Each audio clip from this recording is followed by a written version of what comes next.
A Netflix é hoje um fenômeno global e está revolucionando aquilo que se entende do cinema e do entretenimento. Mas, no começo, a empresa era bem diferente e surgiu do sonho de dois jovens empreendedores americanos, Reed Hastings e Mark Randolph. Reed Hastings nasceu em Boston e se formou em matemática com mestrado em inteligência artificial na Universidade de Stanford. Sua história empreendedora começou em 1991, quando ele ajudou a fundar uma companhia chamada Pure Software. A empresa teve razoável sucesso e acabou sendo vendida 5 anos depois. Já Mark Randolph tem especialização em publicidade e vendas. Ele começou a trabalhar na Micro Warehouse, uma rede que vendia computadores pessoais e acessórios por correspondência, e fez carreira como vendedor especializado em softwares. Randolph e Hastings se conheceram quando Reed comprou uma startup na cidade de Sunnyvale, na Califórnia, e convidou Mark para trabalhar em sua nova empreitada. O convite rendeu uma participação para Mark Randolph na startup. Nesta empresa, a dupla teve uma grande sintonia e fez com que a companhia crescesse e fosse vendida 2 vezes, sendo a segunda para uma multinacional. A venda rendeu uma quantia interessante para os dois empreendedores. Porém, o acordo de venda previa que os dois ficassem trabalhando na empresa por mais 6 meses após a venda. Apesar do acordo, eles não teriam uma função definida na companhia e, na prática, já estavam dispensados. Depois disso, não teriam mais nenhum tipo de vínculo com a empresa. Ainda que não tivessem uma função definida na empresa, os dois diariamente se deslocavam da cidade de Santa Cruz para Sunnyvale, ambas na Califórnia. Costumeiramente, os dois dividiam o mesmo carro e, durante o trajeto, conversavam sobre oportunidades de negócio e uma possível nova parceria. Foi neste período, durante o trajeto diário, que eles tiveram a ideia de um novo negócio que parecia muito promissor. Negócio esse que se tornaria a Netflix. Popularmente, há uma história de que a ideia do negócio surgiu depois que Reed Hastings teve de pagar uma multa de $40 por atraso na devolução de um filme na Blockbuster, então líder absoluta no mercado de locação de filmes. Porém, na verdade, a história foi bem diferente. Inicialmente, a ideia era criar uma locadora de filmes VHS que entregasse as fitas por correspondência. Mas a ideia logo foi descartada, principalmente pois na época um novo formato de filmes estava surgindo, os DVDs, um formato que tornaria as fitas obsoletas. Outro problema era que as fitas eram razoavelmente pesadas e frágeis para o transporte constante via correspondência, o que encarecia o frete. Porém, não convencidos acerca da inviabilidade do negócio, os dois decidiram testar o envio de um DVD pelo correio. Segundo Mark Randolph, ele comprou um DVD virgem, um envelope e os enviou pelo correio. 24 horas depois, o CD chegou intacto na casa de Reed Hastings. Foi nesse momento que eles se convenceram sobre a viabilidade da ideia. Mesmo que os filmes agora fossem distribuídos em DVD, a ideia continuava viável. E o sistema de entregas por correspondência nos Estados Unidos era um fator que viabilizava plenamente a ideia. No país norte-americano, existem várias empresas de entrega que fazem o serviço de correspondência por preços módicos, com segurança e velocidade. Essa competição favoreceu e muito a criação de modelos de negócios delivery que estavam surgindo a partir da metade da década de 90. Curiosamente, outro serviço de entrega que estava surgindo na mesma época era a Amazon. Viabilizada a ideia, os empreendedores criaram um plano de negócio em que eles mapearam todos os tipos de filmes, os possíveis clientes e como poderiam criar uma logística para atender ao público. Com o plano em mente, Reed Hastings aportou $2 milhões de seu patrimônio pessoal para a criação da empresa, e Mark Randolph seria o CEO. Com o dinheiro, os dois alugaram um pequeno escritório em Scotts Valley, Califórnia, e em 29 de agosto de 1997 nasceu a Netflix. A empresa somente viria a operar plenamente em abril de 1998. Inicialmente, a ideia era oferecer o serviço de locação de filmes através de um website. Através dele, os clientes poderiam solicitar o filme de sua preferência e agendar a devolução a qualquer momento, sem um prazo fixo de devolução e sem a cobrança de multa, tal como a Blockbuster fazia. A Blockbuster, então colosso do mercado, cobrava multas expressivas pelo atraso na devolução dos filmes alugados.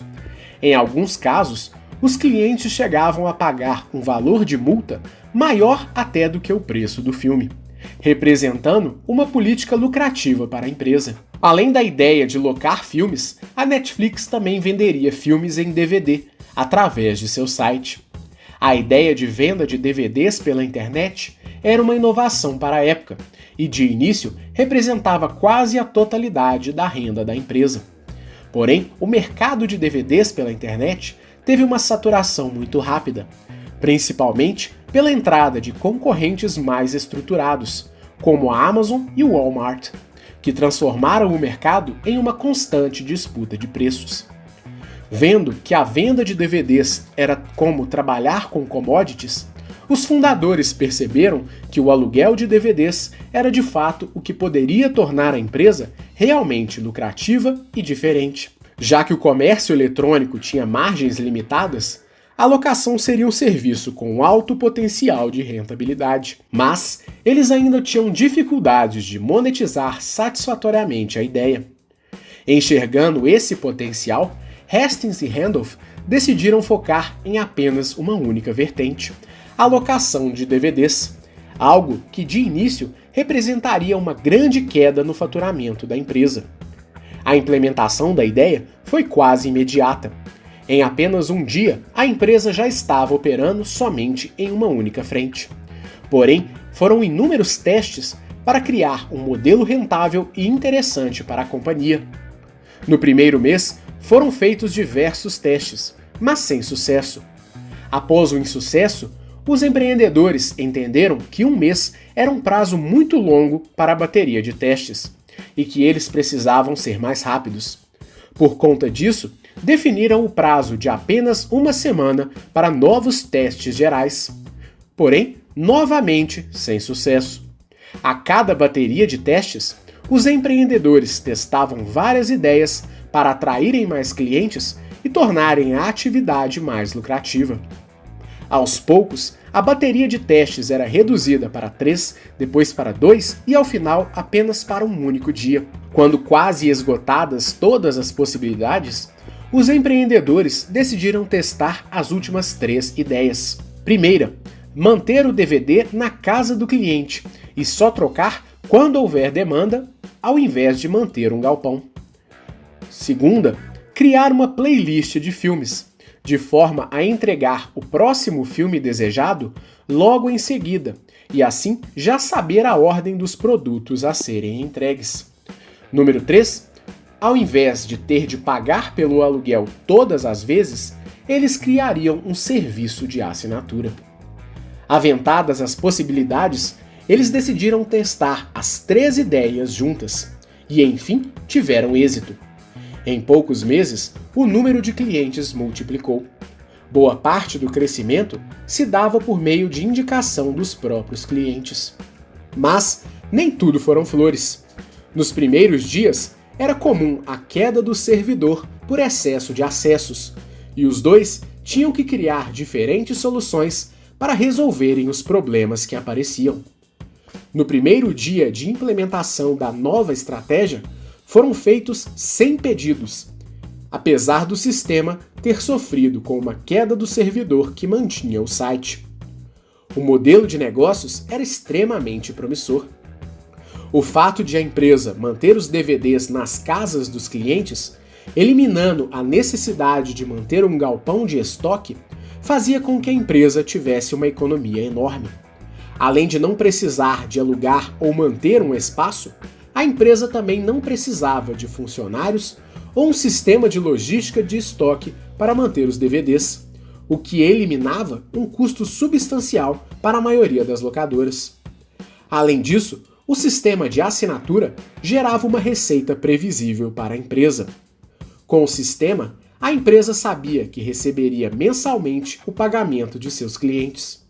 Ao lado da segurança do recebimento da mensalidade pelo prazo da assinatura, a empresa também conseguia potencializar sua força de vendas. Pelo sistema de recorrência, a empresa tinha um único esforço para atrair o cliente, que se mantinha fidelizado à empresa através da assinatura. Na maioria das locadoras concorrentes, era necessário trazer o cliente para a loja a cada locação, o que representava um custo de vendas e marketing por cada cliente a cada locação.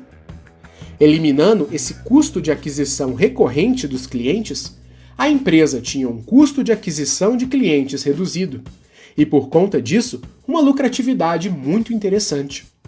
Para completar, a Netflix até então atendia a um nicho específico de consumidores, os usuários da internet que estavam dispostos a realizar negócios pela rede.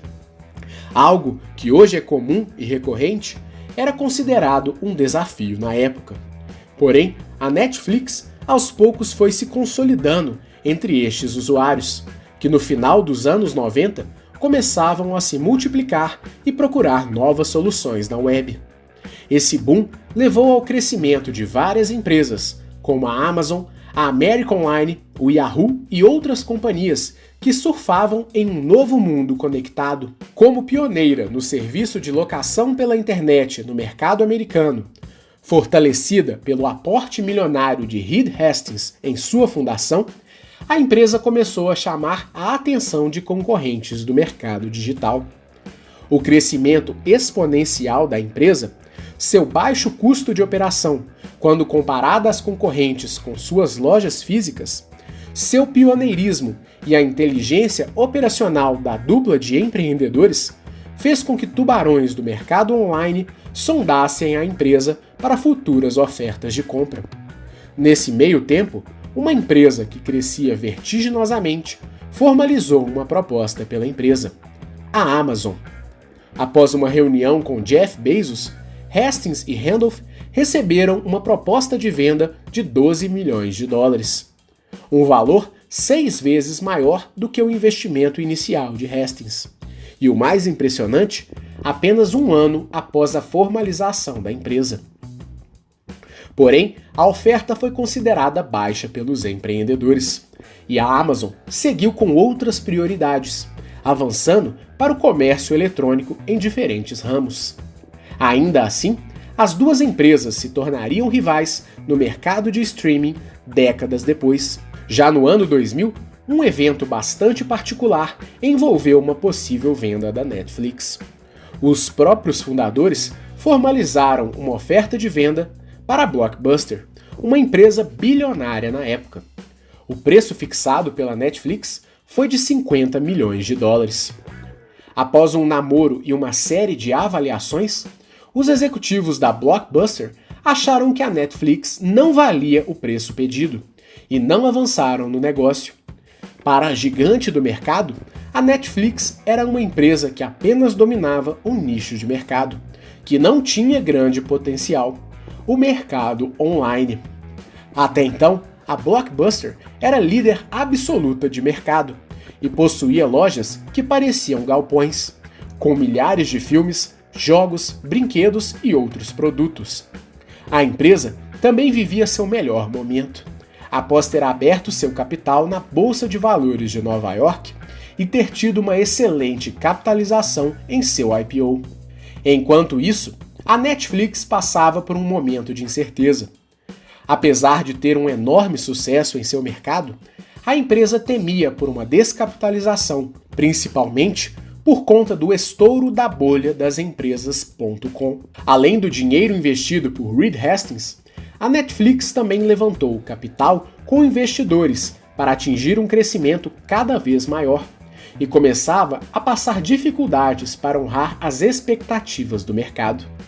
Na época, várias empresas com base na internet passaram dias de extrema dificuldade, após uma descrença geral dos investidores em relação aos negócios digitais. Após uma fase de tremenda euforia no final do século anterior, com a valorização absurda de empresas digitais, o mercado experimentou a queda do preço das ações das empresas digitais na ocasião. A descrença afetou profundamente diversas empresas, causando a falência da maior parte delas. Algumas conseguiram sobreviver através de fusões ou foram adquiridas por empresas maiores.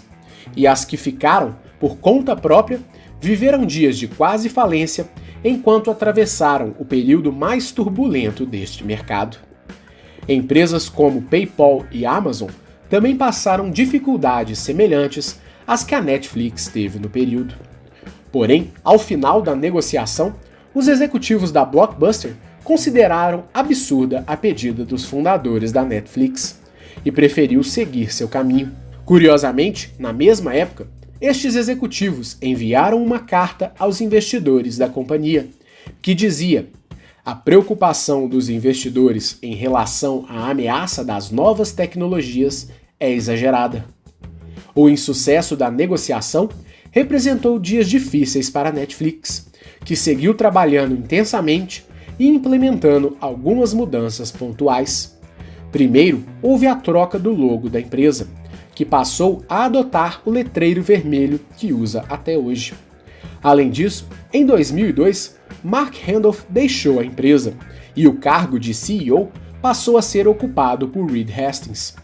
Segundo Randolph, o sucesso da empresa tem como grande responsável a grande visão de Hastings, e que sua saída se deu pelo fato de a empresa ter se tornado muito grande, não tendo o mesmo ritmo de uma startup.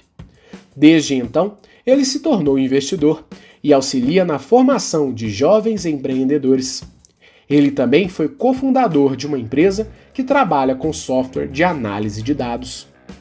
Sob o comando exclusivo de Hastings, a Netflix continuou crescendo no formato de locação de DVDs por assinatura, mas foi somente em 2007 que a empresa decidiu tomar um novo rumo que a tornaria realmente grande. Após atingir a marca de 1 bilhão de DVDs alugados naquele ano, a empresa decidiu apostar em uma nova forma de fornecer filmes para os clientes: o formato de streaming. Com a consolidação de conexões de internet banda larga nos lares americanos, a empresa vislumbrou a possibilidade de oferecer uma plataforma online que fosse capaz de permitir ao usuário o acesso a uma lista de filmes diretamente de seu computador, sem precisar de nenhum tipo de mídia ou aparelho como o DVD ou o Blu-ray. Esse sistema, até então em fase de consolidação, começava a ganhar popularidade principalmente em empresas de jogos online. Nele, os arquivos ficam armazenados em nuvem e os usuários podem acessá-lo de qualquer lugar, bastando a conexão à sua rede através da internet.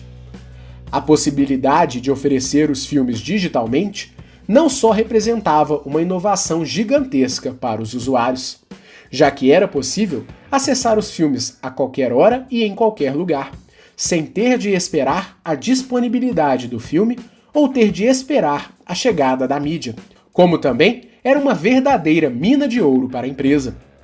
Com o custo de hospedagem de um único filme, a empresa poderia distribuir este filme para quantos usuários fossem necessários, eliminando a necessidade de ter de comprar os DVDs e também eliminando a logística de entrega física dos filmes.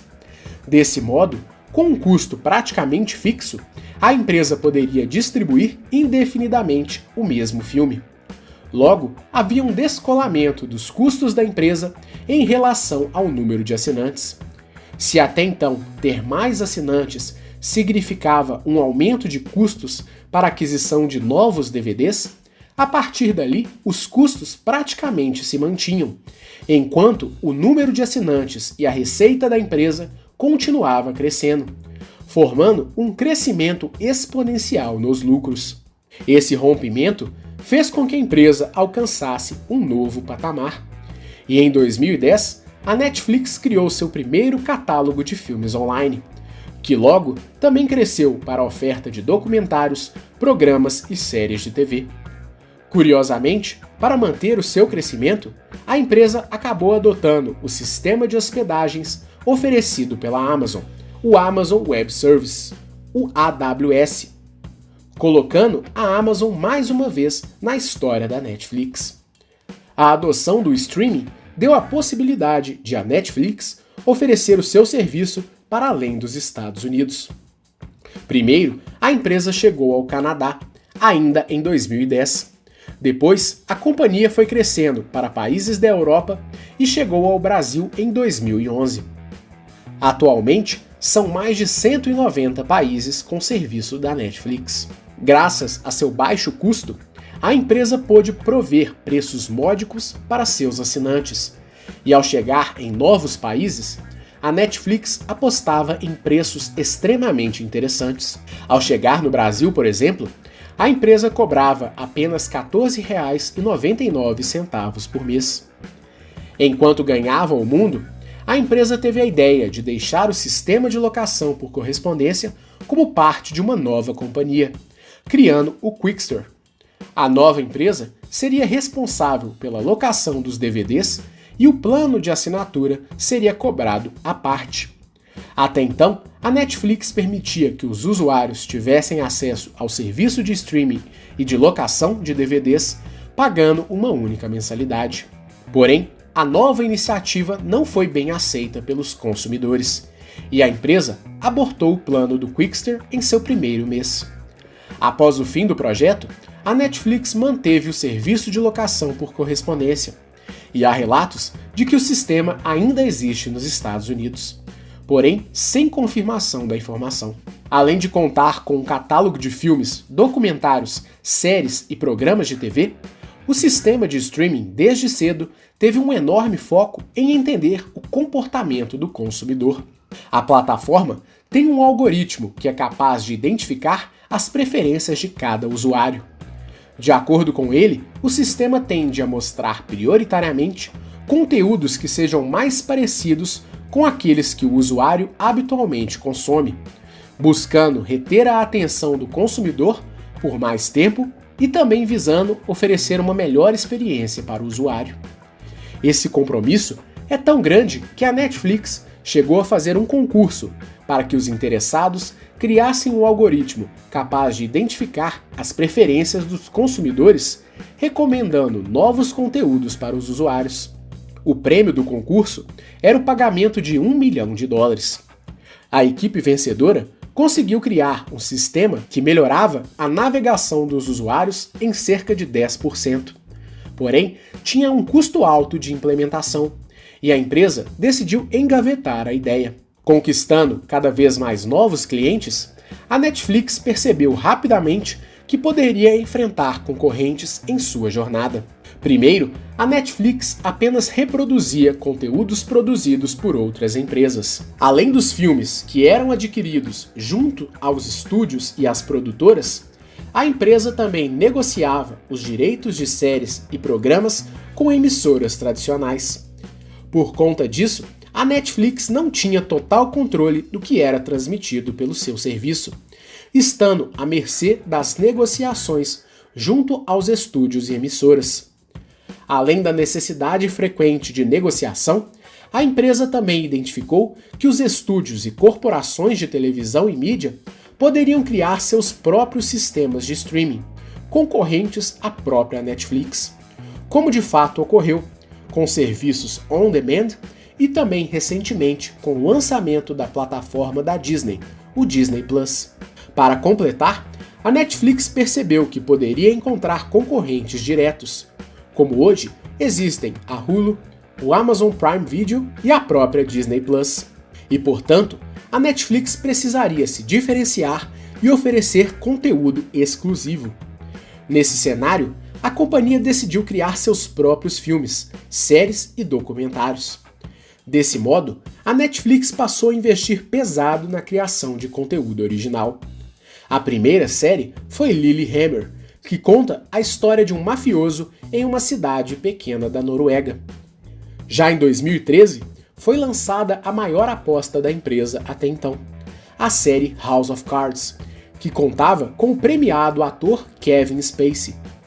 Na série, o vencedor do Oscar interpreta um político que está imerso em todo o cenário da política americana. A produção teve orçamento inicial de 100 milhões de dólares e contaria com 2 temporadas de 13 episódios cada.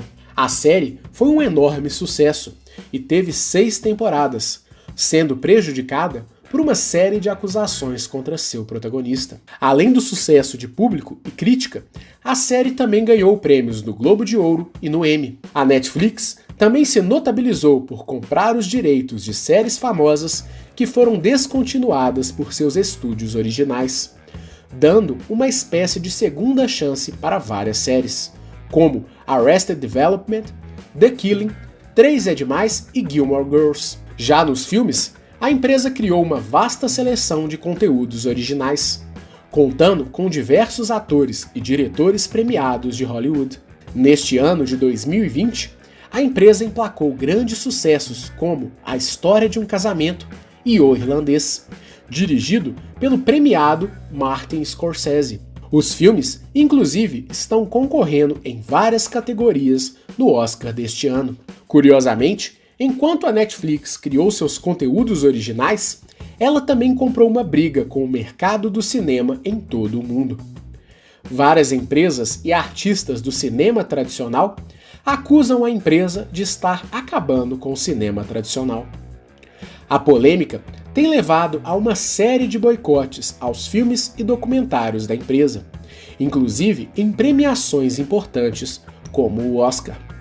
Para contornar a situação, a Netflix tem eventualmente apresentado alguns de seus filmes em cinemas tradicionais, visando a participação das obras nas premiações tradicionais da categoria.